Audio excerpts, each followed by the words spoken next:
Gracias por escuchar Verdad en la Red. El video que les traemos el día de hoy es producido por el señor Michael Matt del periódico El Remnant y nosotros lo hemos traducido. Es un video sumamente importante porque habla de la situación actual de la iglesia con ciertos detalles que desconocíamos del pasado. Es un video que es para aquellos que tengan ojos para ver y oídos para escuchar la verdad.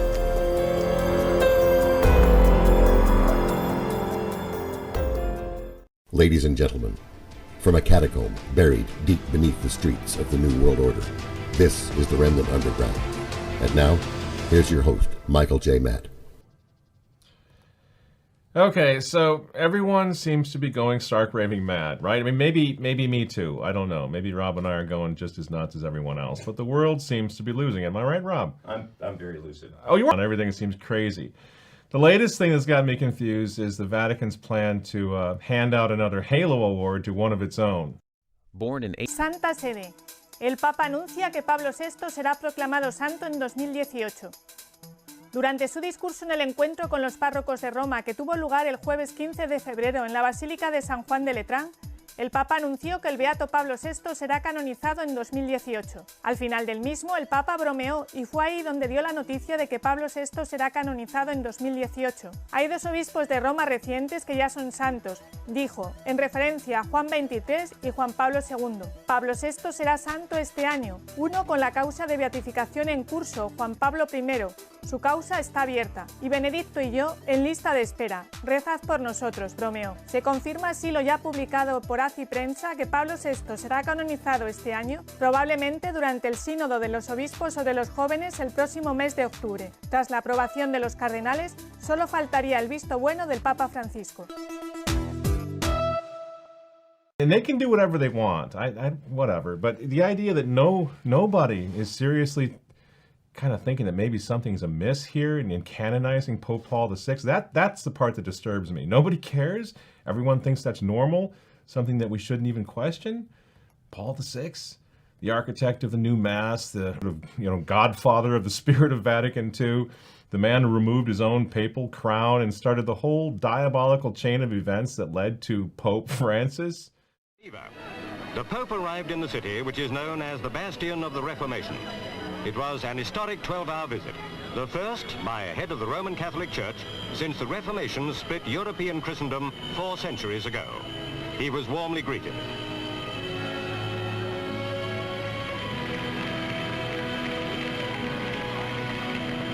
The Pope, who said his visit was truly a blessed encounter and spoke forcefully in the causes of justice and Christian unity, received 2 important gifts, a magnificent cross and a private donation of £41,000 for the World Council of Churches. In return, the Pope gave a sculpted head of Christ. He then signed the Distinguished Visitors Book. Across Lake Geneva in the Parc de la Grâce, a huge crowd of 60,000 gathered to celebrate Mass with Pope Paul. Perhaps this was a time of cementing a unity in the brotherhood of man.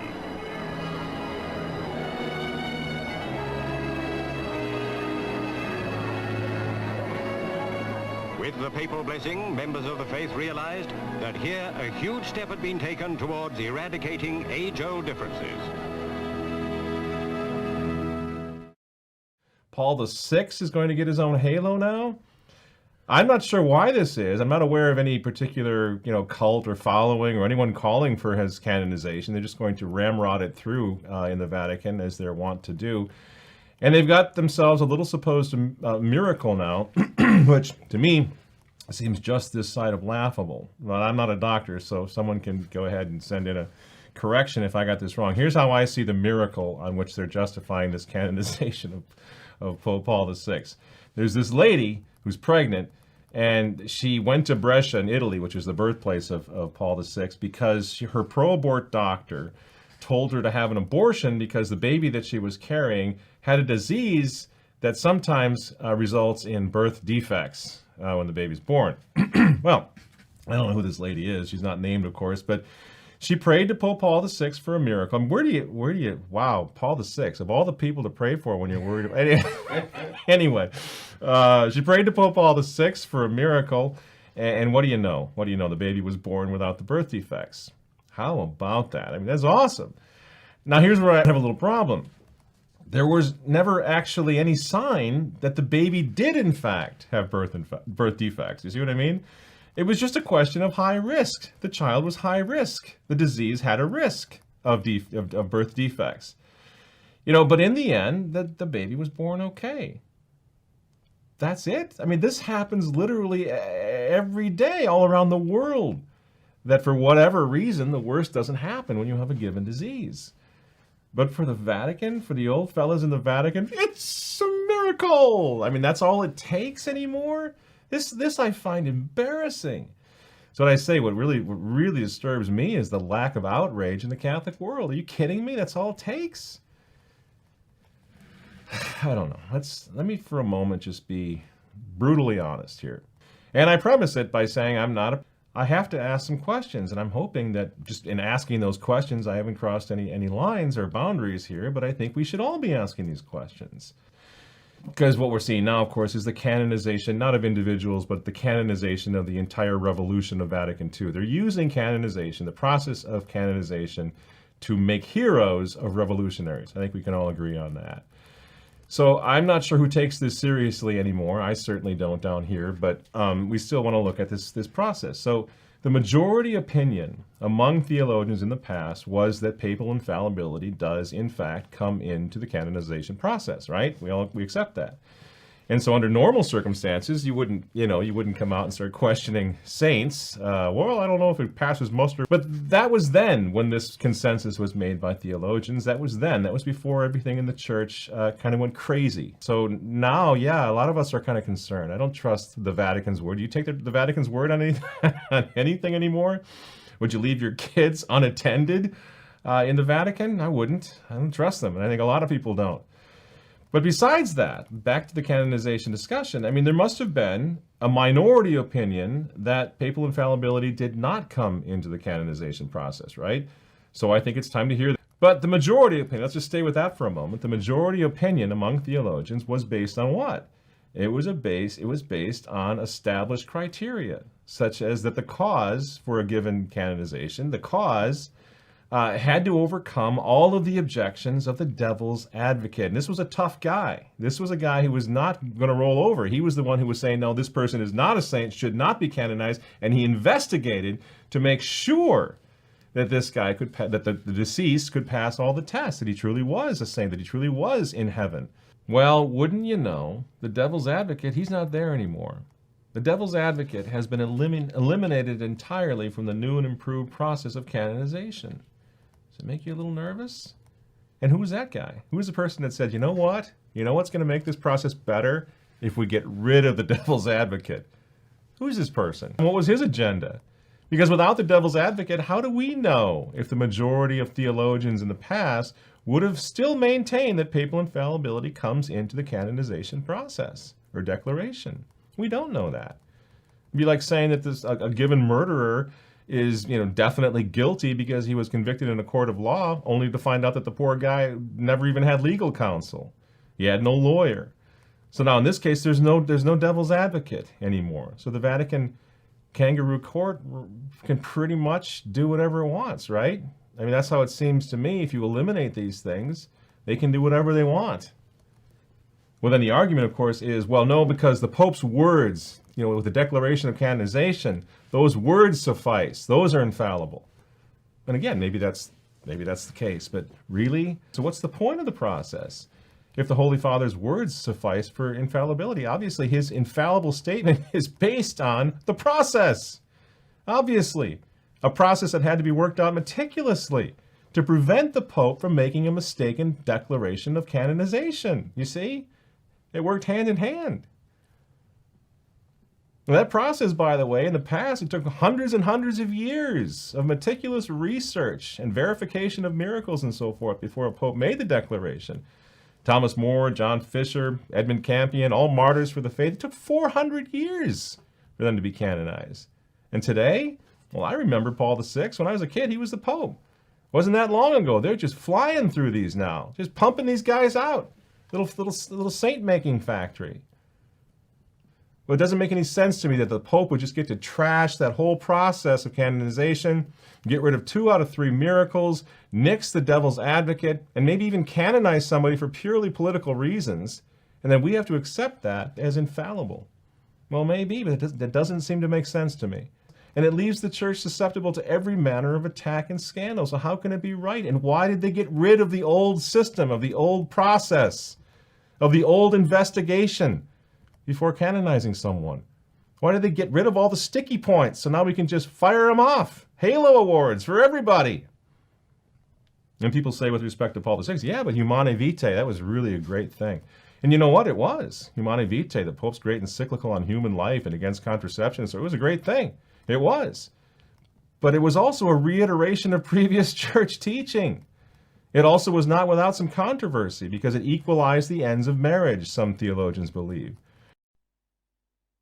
As great as it was, and we defend Humanae Vitae, it still was an 11th hour reiteration of what the church has always taught. So in other words, Pope Paul VI, he did his duty in the end. And if we're going to start canonizing people merely for doing their duty, you see, it sort of dumbs down the whole idea of what a saint is. Who cares anymore? It's just sort of an honorary title you give to everyone who dies and who was famous, if that's the case. Because there really was no particular cult associated with the cause of Paul VI. There was and there isn't today, other than among the aging ecclesiastical hippies inside the Vatican who are evidently bound and determined to nominate their pal Paul for a Halo Award because he represents the revolution of Vatican II. Get all these guys canonized, and who can question Vatican II? I don't really think that 9 out of 10 Catholics walking the street today would even know who Paul VI was, certainly not younger Catholics. Who was this sort of tragic figure who was sometimes called the Hamlet Cardinal, and then later he was called the Lady Macbeth of the Vatican because by pontificate end, he was reportedly reduced to walking the papal apartments at night, racked with self-doubt, weeping over the mess he and his friends had made of the church in the wake of the Second Vatican Council. He was a plagued man by the end. He was widely criticized, both by traditionalists and liberals, because he couldn't make up his mind. He was criticized for being lukewarm and indecisive, and he was not in possession of sufficient charism to win over either side. Not exactly a heroic or saintly character. I'm not saying he's not in heaven, just saying, really? He's going to be a canonized saint of the Catholic Church? When behind him, after his reign, the church, and during his reign, went through just total destruction? Seminaries emptied out, convents emptied out, the Mass was all but destroyed? Really? He's a saint now? Well, the best you can say about this man is that he seems to have had the faith enough to realize that something went wrong. And by 1972, for example, Pope Paul began to realize that, yeah, there were some pretty serious problems. And he writes, quote, "There was a belief that after the Second Vatican Council, there would be a day of sunshine for the history of the church." This is June 29, 1972, when he wrote this. And he says, "Instead, it is the arrival of a day of clouds, of tempests, of darkness, of uncertainty," end quote. So at least he had the honesty to admit that it hadn't gone right. For Paul VI also, tragically and scandalously, at least potentially, this day of clouds that he talks about also included pesky accusations of moral misconduct on his part, which never quite went away. In fact, these accusations stopped his beatification process in its tracks when the Vatican tried to trot this little pony show out back in the 1980s. And again, the great Abbe Georges Dunant, he threatened the Vatican at the time. He said, if this process for canonization of Paul VI does not stop now, I will expose the fact that Pope Paul VI had a homosexual relationship with some Italian actor, and he claimed to have pictures and everything else. Not saying that I have those pictures or that I can prove it, but there's a lot of smoke here. Does anyone really think it's a good idea to canonize this man before that smoke is investigated? And clearly it's not being investigated. We don't even have a devil's advocate looking into it anymore. So all of this controversy notwithstanding, it's now Paul VI's turn to be raised to the tables. The man famous for wrecking the Mass and the last pope to wear the papal tiara, having given it to the United States in a dramatic gesture symbolizing democracy's triumph over the old triumphalist Catholic Church of the past. Paul VI was a revolutionary. After 800 years of Roman pontiffs having worn their crowns in kingly service of Christ's bride, Paul VI pulls it off his head and sets it down like Napoleon crowning himself, right? After Paul, never would it be worn again, thus renouncing papal kingship in deference to the aggiornamento of the Second Vatican Council. It's a dramatic moment. It's a startling moment. And the Church has obviously never recovered from that ill-advised papal surrender to the spirit of the age. A massive blunder even Humanae Vitae, as good as it is, cannot overcome or cannot eclipse. Without that tiara, without the symbol of the Pope's authority, and all that implied, Pope Paul VI's words against contraception were just that. They were words. And in the minds of millions and millions of Reformed Catholics, Peter had become just another politician with an opinion to be ignored at will. And now, today, long forgotten, old Paul VI's dusty old tiara is still on display in the National Shrine in Washington, D.C. After Vatican II, Holy Mother Church had been completely democratized. This is Paul's legacy. Pope Paul VI's legacy is crowned, in fact, by the novel spectacle of uncrowned Roman pontiffs sitting in the chairs of St. Peter rather than the thrones. His was the last papal coronation, a breach with tradition dating back at least to the reign of Nicholas I in 858. After Paul VI, no pope would be crowned again, and Peter's successors would be elected and inaugurated into office much like presidents or prime ministers are today. So now the members of the Congregation of the Causes of Saints, which really should be renamed the Congregation for the Causes of Famous Dead People, because that's pretty much what canonization is all about, they have confirmed this extremely suspect miracle attributed to Pope Paul VI's intercession. And in October, if nothing happens to stop this farce, Pope Francis will sign the decree of canonization. We need to hope and pray that doesn't happen. Because after that, then the revolution of Vatican II will not be a revolution anymore.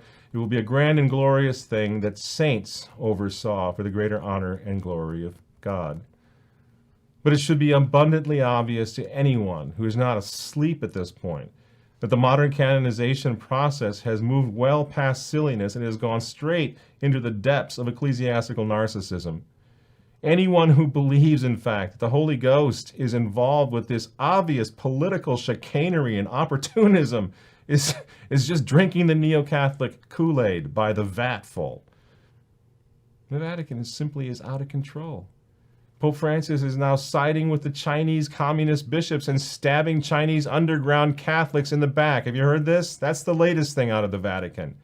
If you doubt this, please go to remnantnewspaper.com and read all about it. No, check that. Don't go to Remnant Newspaper and read all about that. We'll have Rob throw up on the screen Raymond Arroyo from EWTN exposing this disaster, this betrayal of the Chinese Catholics. Now some news from China. The Bishop Emeritus of Hong Kong, Cardinal Joseph Zen, a regular visitor to this show, says the Vatican is selling out the Catholic Church in China. In a January 29th letter addressed to the media, Cardinal Zen accused the Vatican of capitulating to the China regime and, in essence, giving its blessing on a new schismatic church created by communists. The Cardinal's letter comes days after news broke that the Vatican has reportedly asked legitimate underground bishops who are not recognized by the Chinese government to step down from their posts to make way for the installation of new illicitly ordained bishops handpicked by the government. Cardinal Zen said that the Sino-Vatican deal will only enable the government to clamp down on faithful Catholics even harder. Cardinal Zen traveled to Rome to hand-deliver a letter to Pope Francis expressing the concerns of the underground faithful in China. The Vatican is rejecting Zen's accusations.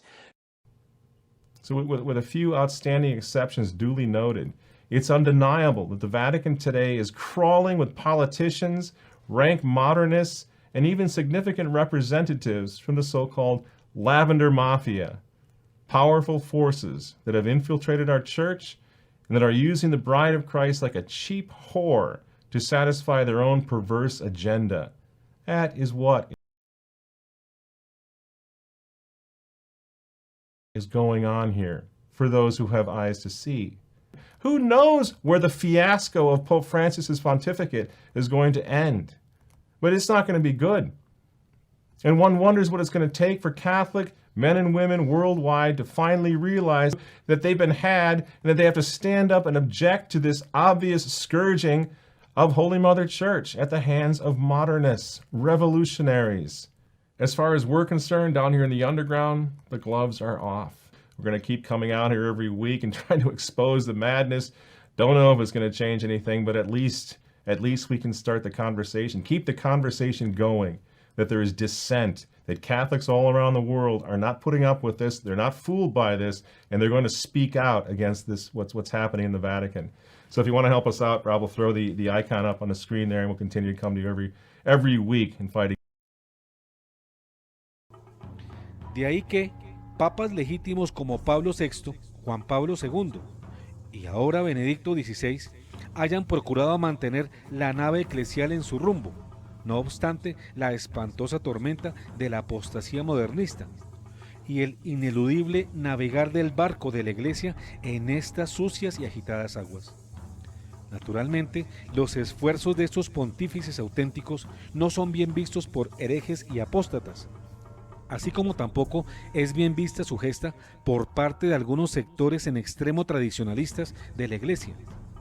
Contra ellos y contra la Iglesia dirigen dardos de rencor, quienes le reprochan no aceptar los supuestos grandes logros de la modernidad y preferir permanecer en el gueto de la ortodoxia.